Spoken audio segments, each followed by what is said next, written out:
Hello there, what's the story, what's the crack, how are you all keeping? This is the ThePandaPuncher, yes, PandaPuncher. Welcome to Let's Play Predynastic Egypt. Terrible name for a game, but it's fun nonetheless. It's essentially a little card placement resource gathering game, set obviously in ancient Egypt, and pretty much I'm not going to explain too much about it. You're going to see how it plays as I play it. This is their way to sort of set up the difficulty of the game. Various different sections, and you can choose one of 3 tiers of difficulty, and sort of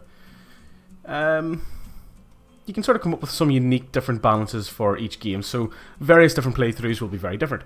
I have played through the game before, I have completed it once before, but I missed out on a single achievement and it's been really pissing me off since. So I'm decided that, you know what, I'm going to play it again. I'm going to aim for that achievement, and I may as well record it since I'm here. Why not? So we're going to choose easy across the board because I am a chicken shit, and you know, I'm not here for a challenge. Why would I want a challenge? I want to just win. Winning is awesome. Winning trumps everything else. But at the end of the day, no, it's not that it's difficult or easy or anything, it's just I'm not too fussed. You know, I'm not here for the challenge. I like the game, I like the artwork, I like the style, and yeah, I just want that one achievement, so I'm not going to make it more difficult for myself the first time around. Why would I do that? So you're picking easy across the board, plus 30% growth, minus 10% cost of workers and buildings, lots of resources, and enemies 20% weaker. We could, of course, you know, change it about. Bad events happen more often. Low resources, cost of workers are actually more, and minus 10% culture. All this various nonsense anyway. Let's start the game. Tutorial. No, I would not like to play the tutorial. I get the feeling that this game sort of lent itself more towards sort of like mobile interface, especially. That's the feeling I get anyway. Mission: Colonization. We came from a large tribe that suffered from overpopulation. We left our homes and are looking for happiness in the new lands. To gain a foothold? What the fuck's a foothold? Gain a foothold in a new place, we need to increase the size of the tribe. Goal: increase the tribe to 3 workers, and we'll get a bonus to hunting of +1 and a reward of 1 time +5 wheat. So this is the game, this is the interface. We can, you know, hire or create and dismiss workers from this button. This shows us, like, you know, current list of workers. This is our mission. Over here we can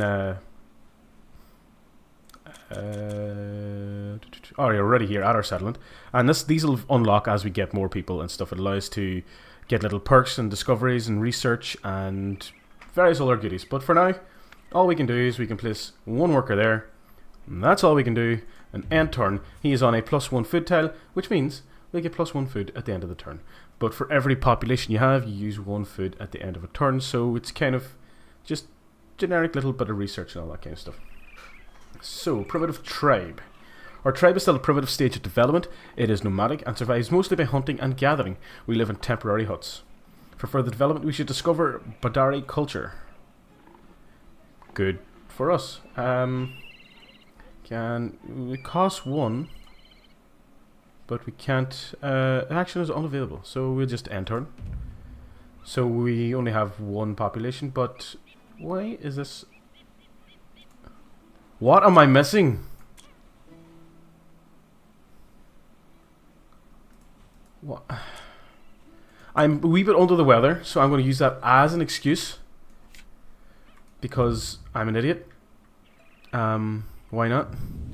Yay! Okay, we did a bit of scouting, got a bit of research and all that crack, and now we're going to gather some more food.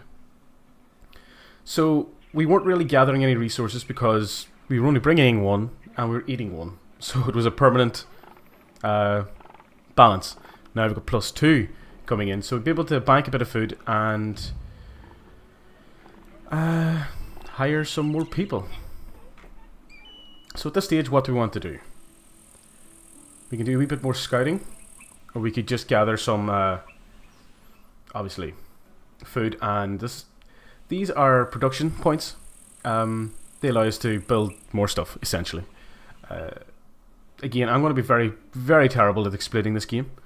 You'll sort of just get a feel for it as it goes. But what am I going to do now? Do I want to sit on... you know what, I'm going to... Let's just do this for a turn. Get a bit of food, get 1 production in, and see what happens. Let's just scout down here. Next turn. And ooh, discoveries. So these are essentially our research. So what do we want to grab first? So the available experimental breeding. The first domesticated animals were goats. They gave people meat, skins, and milk. So we get +1 growth every turn. We could get +2 of our culture, is it? And we get scouting duration is -1. And take the food for now. It seems like a legitimate option. And as you see here, each of these areas have a little number beside them. That's the number of turns you have to sacrifice a person in that area in order to discover it. So this was 2. Spent 1 last turn with 1 left, and it's now discovered. And that's a pretty good tile. It's 2 of everything. So for now, so actually, in every time you buy population, it costs more to buy the next one. So the first population we wanted to buy would cost us 1 food. This one's going to cost us 6. So I think it's pretty important that we get as many people as possible, as early as possible. Again, it's been quite a few months since I played this, and I'm not too sure of exactly the right starting tactics. But we'll fumble around for a bit and we'll see what happens. So, we'll just end turn. Nothing else to do at the moment. Victory conditions. The main game goal: to create the Egyptian state in 220 turns. Try to complete the missions and trials as quickly as possible. In case of defeat, you'll be able to continue playing. And here's our various different, nonsense. There is quite a bit of depth to this game. You will see as we progress through that it's not just this. There is enemy tribes. This is only a local map. There is a Egyptian map. I'm not sure how I get to it again, but it does exist, believe me. But for now, we are going to grab an extra pop. And we've completed our first mission. Our tribe has successfully multiplied and secured and populated the new land. So we had to increase our tribe to 3. We now have 3 and we got +5 food. Now a new mission. Neolithic Revolution. Our gatherers have noticed that grains, which accidentally fall on fertile soil, sprout plentiful shoots. It'll be interesting to see if we will be able to repeat this and get more. Goal: discover experimental farming and build field of grain in 2 areas. So we did get experimental farming, didn't we? No, we didn't. This is... okay. That's the experimental farming. So we do have an extra pop. We're going to grab that one since it's only 1 turn. We'll end turn and see what we uncover. So it's another 2 food. I do like the 2 production from this. But do we want to... we've got only +1 food a turn. And I would like to do a wee bit more discovering. We're banking a little bit right now. We're still +1, that's the main thing. What can we get here? You know what? Actually, that's +2 of this every turn, and we need that stuff to get that. So we'll discover this. Makes sense. And the weather actually does have a pretty decent effect on the map. So the greening of the Sahara. Abundant rains watered the savannah and it has blossomed. The rejuvenated Sahara shines green and is full of living creatures. So hunting, gathering, farming, cattle breeding, all +1. And it's got +4. So, this was a 2 tile, it's now 3. And all these other tiles are, pretty good. So, I'm going to sacrifice the +1 of the production over here, but I just want to grab a bunch of extra food. Why not? And what does our next pop would cost? 16. So you know what? Let's get you there as well. So it's 7 a turn. We're going to get experimental farming, discover, which means we now build stuff, which includes fields of green. You don't have any control over the placement of this stuff. It just happens. But this is how we do the building mechanic.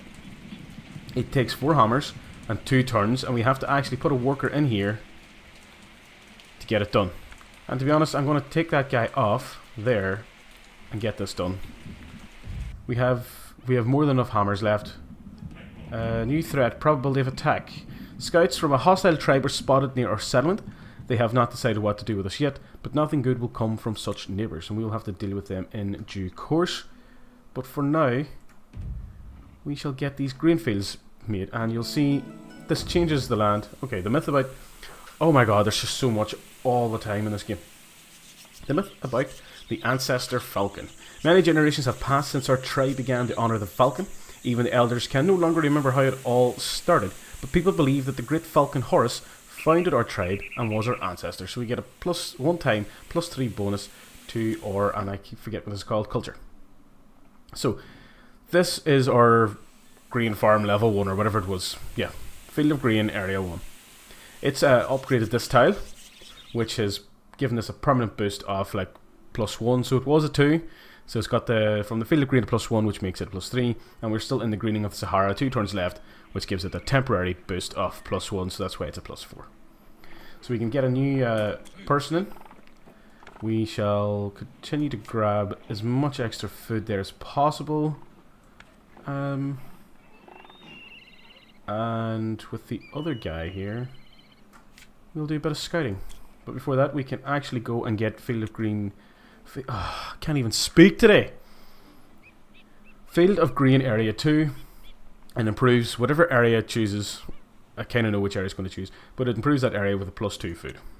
Simple as. Simple as. But we can also get some discovery, so we can get plus 1 growth every turn of that. I keep saying plus 1 growth. No, it's growth of plus 1 to food every turn. And this one is growth of plus 1 to hammers every turn. But again, at the early stage, I always tend to lean towards the food side of things, just because it makes sense. And we currently don't have any workers working this tile. So that means it's not going to get built yet, but again, I'm okay with that. The growing threat. Scouts reported that our neighbours, the Dumb Palm tribe, considers us weak and gathers warriors to burn our settlement. But they could still change their mind. Goal, become friends with them or increase the tribe to 5, so they see that we have a lot of workers and we are dangerous. So we've got 9 turns until they attack. Nice little keeping track of everything over here.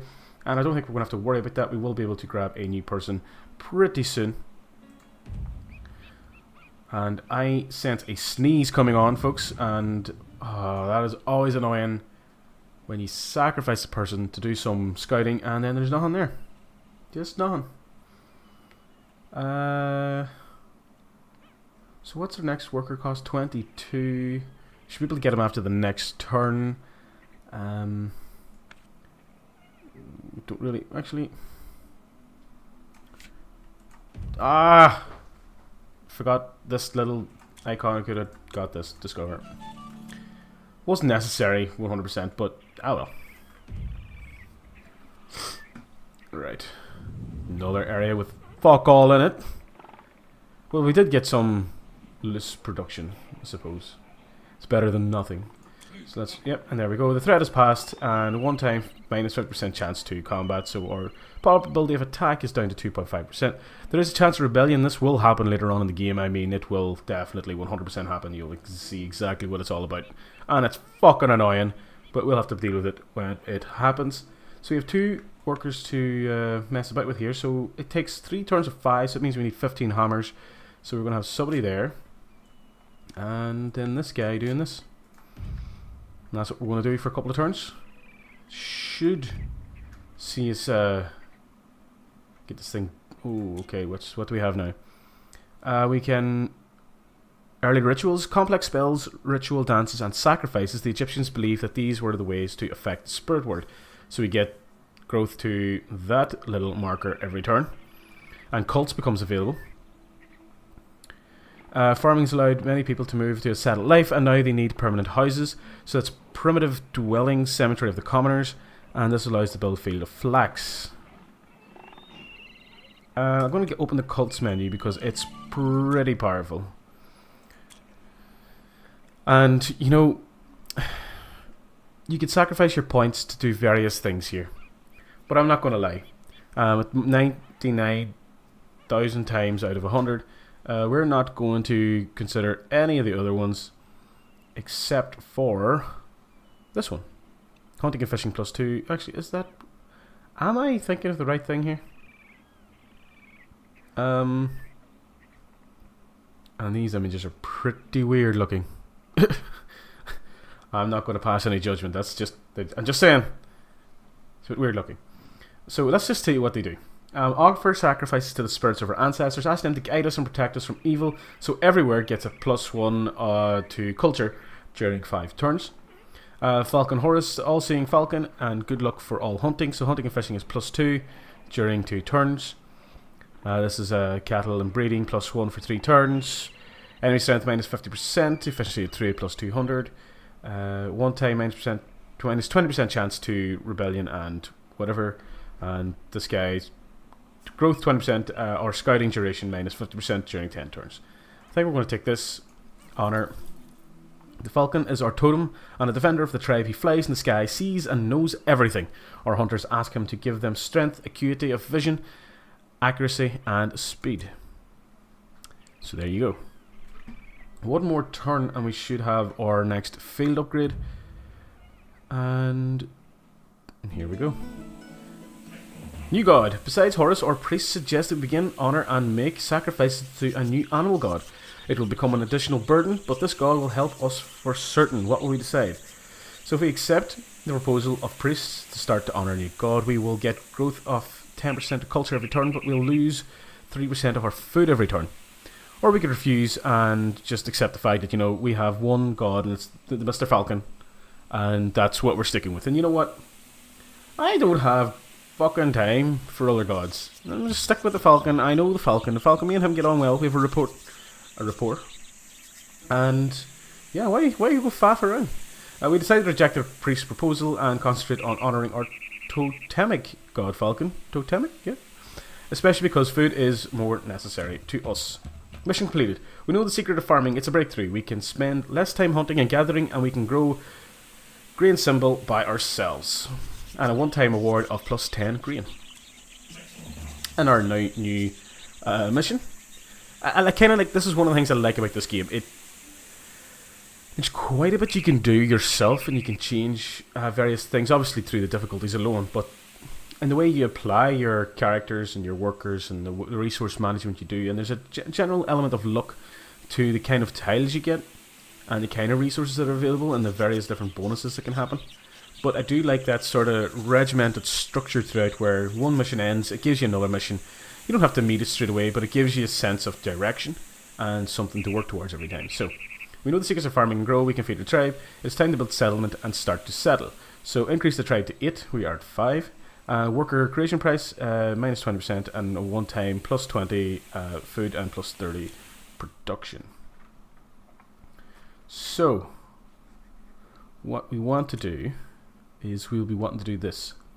So this is unavailable because it requires the technology of primitive dwellings, which is this one. So we won't need 30 culture, and we don't really have a lot of it right now. We could get an extra pot, but we only have maximum capacity for 5. If we go over, we do take a bit of a hit in terms of a few things, but I'm thinking we just continue a bit of scouting for now until...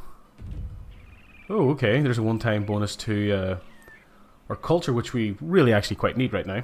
Thanks to your wisdom, our tribe grows and develops, rumours about us spread, and people say the Sky Falcon himself helps us. Damn right he does. Me and Nile Falcon, we go way back.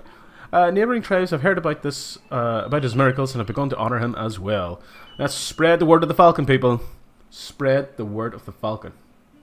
I'm just telling you, Falcon knows what's going on. End turn. And we'll discover this little area down here. Hopefully have something in it. We can take that for now. It's a tile we can develop at some point. I'm going to take the hit. Overpopulation, I am well aware. So it's, yeah, minus 20% to everything every turn. Again, I can deal with that. I can deal with it. I can deal with it. I'm okay with it.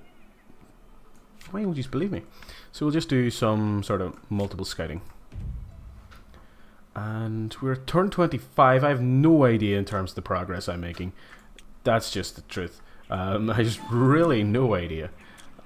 We want some primitive dwellings build. I think it'll go probably here or something like that. Time will tell. And turn. Oh, 6 turn. No, it's 6 production. Ooh, here's a tribe. Found the Stork Tribe. Our scouts come to the lands of Stork Tribe. We need to send our envoys to their settlement to interact with them. So what we could do is, if we do that, our scouts return from the Stork Tribe. These advanced people are engaged generally in cattle breeding. They are friendly to us. Their warriors are weak. They have valuable goods in exchange for meat. What should we do? If we trade, they offer us 3 food for 1 hammer. We could raid.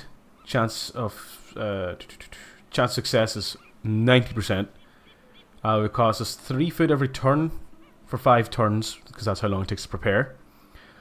In case of success, we get 34 food. So 5 turns minus 3 is 15. So what we could... it's not really worth it. Or we could unite.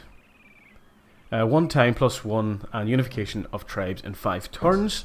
Unification costs minus 15 hammers per turn. And it's 5 turns, so you're talking, what, 75 hammers or something like that. Please do not do the maths on that. That's very quick. Yeah, that's something else. So that's that. So what do we want to do here? We obviously want someone doing this. We've got more than enough hammers to get us there. And I suppose... just continue scouting for now. I kind of want to scout over here, because I know you usually get a decent production tile over here. If you're lucky. That's just it. And I know it's just gone over the 20-something minute mark, and we're just going to wait until this first settlement is built, and then we shall wrap up this first episode. So what? There's only one thing we can discover now, and that's the Flax Field, and that allows us, obviously, to build fields of flax. Which basically is just another boost to something. So let's end this turn as well. And we've uncovered this little area. Absolutely no production. That's fucking great. I should really remember to turn off my Steam overlay. Idiot. So here's our first settlement area. And it gives us a tile of +2 production. Which is quite convenient, because the more and more we go forward, the more and more production we actually need. So... the next things we could build at the moment, these are one-offs, and it requires like special events to trigger your ability to build them. So we're just following the arrows here. So we could get the Flax Area 1, which improves an area to +1 grain and +2 production, or we could get Field of Grain, which is +2 grain, and that leads obviously to second areas of dwellings and stuff. And there is quite a bit to build, as you can see, and in terms of the discoveries, you know, it's quite a bit as well, and they all exponentially increase in cost. So it's an interesting it's an interesting game. I actually really enjoyed it. I first played it because of Quill 18, like a lot of my games and videos. But yeah, this has been Predynastic Egypt. So until the next time, folks, please go away, and good luck and goodbye.